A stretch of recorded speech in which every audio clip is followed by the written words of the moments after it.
Welcome to prime line insider. నేను రాజు.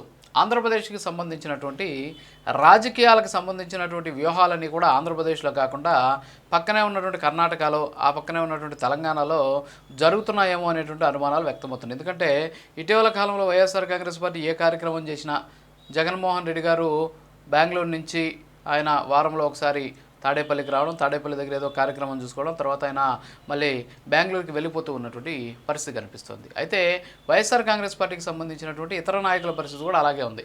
ఆ పార్టీకి సంబంధించినటువంటి రాష్ట్ర అధికార ప్రతినిధి ఒక ఆమె ఉన్నారు, అందరికీ తెలుసు, శ్యామల అనేసి. ఆమె సినీ యాక్ట్రస్, అలాగే ఆమె యాంకర్గా కూడా పనిచేసినటువంటి ఆమె ఇప్పుడు ప్రస్తుతానికి ఆ పార్టీకి రాష్ట్ర అధికార ప్రతినిధిగా పనిచేస్తూ ఉన్నారు.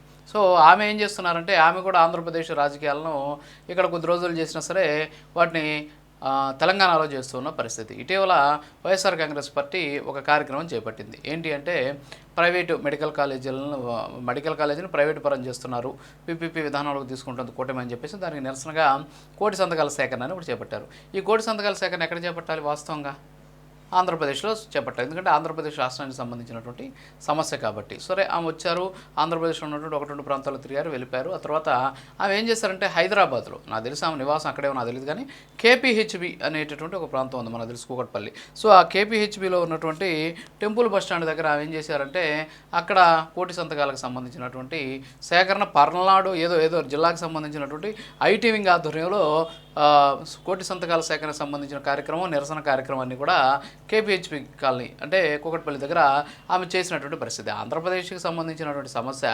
తెలంగాణలో కేపీహెచ్బి ప్రాంతంలో ఉన్నటువంటి వాళ్ళకి ఏమవసరం, కానీ అక్కడ చేసేసారు. సరే, దాన్ని పక్కన పెడితే ఇటీవల పిన్నెల్లి బ్రదర్స్, ఎవరైతే పిన్నెల్లి వెంకటరామరెడ్డి, పిన్నెల్లి రామకృష్ణారెడ్డి ఉన్నారో, వీళ్ళని సుప్రీంకోర్టు ఆగ్రహం వ్యక్తం చేసింది, వాళ్ళని లొంగిపోవాలని చెప్పేసి ఆదేశించినటువంటి పరిస్థితి. దాంతో వాళ్ళు లొంగిపోయారు.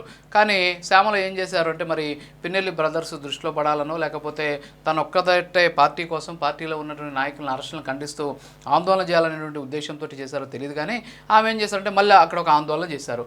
ఆ ఆందోళన ఎక్కడ చేశారంటే, మళ్ళీ అదే ప్రాంతం కేపీహెచ్బి ప్రాంతంలో ఉన్నటువంటి వైఎస్ఆర్ విగ్రహం దగ్గర ఆమె నిరసన కార్యక్రమం చేశారు. ఏంటి ఆమె డిమాండ్ అంటే, రాజకీయ కక్షతోటి పిన్నెల్లి బ్రదర్స్ మీద పెట్టిన తప్పుడు కేసులు, అలాగే అక్రమ అరెస్టును, అన్యాయంగా చేసినటువంటి అరెస్టును ఖండిస్తూ ఆమె కార్యక్రమం చేపట్టారు. అంటే సుప్రీంకోర్టు ఇచ్చినటువంటి ఆర్డర్స్ మేరకు, సుప్రీంకోర్టు ఆదేశాల మేరకు వాళ్ళు వచ్చి లొంగిపోతే అది అక్రమ అరెస్టు, అన్యాయమైనటువంటి అరెస్ట్ అని చెప్పేసి ఆమె మాట్లాడారు. అంటే సబ్జెక్ట్ కూడా ఏం జరిగింది అనేటువంటి విషయం కూడా తెలుసుకోకుండా ఏదో కార్యక్రమం చేయాలి అనేటటువంటి ఉద్దేశంతో ఆమె అక్కడ కార్యక్రమం చేస్తుందని చెప్తున్నారు. ఆమెతో పాటు మరికొంతమంది ఆ పార్టీకి సంబంధించిన నాయకులు కూడా చాలామంది బయట ప్రాంతాల నుంచే ఇలాంటి కార్యక్రమాలు నిర్వహిస్తూ ఉన్నటువంటి పరిస్థితి. సో ఇక్కడ ఏంటి అంటే, ఇటీవల కాలంలో వైఎస్ఆర్ కాంగ్రెస్ పార్టీ కూడా కొన్ని విమర్శలు కూడా చేస్తుంది. చంద్రబాబు నాయుడు, అలాగే నారా లోకేష్, పవన్ కళ్యాణ్ కూడా వీళ్ళంతా హైదరాబాద్లో ఉంటున్నారు, అక్కడి నుంచి రాజకీయాలు చేస్తున్నారు అని చెప్పేసి. సో ఏదైనప్పుడు కూడా మన రాష్ట్రం విడిపోయినట్టు తర్వాత, అంటే ఆంధ్రప్రదేశ్ రాష్ట్రం తెలంగాణ నుంచి విడిపోయిన తర్వాత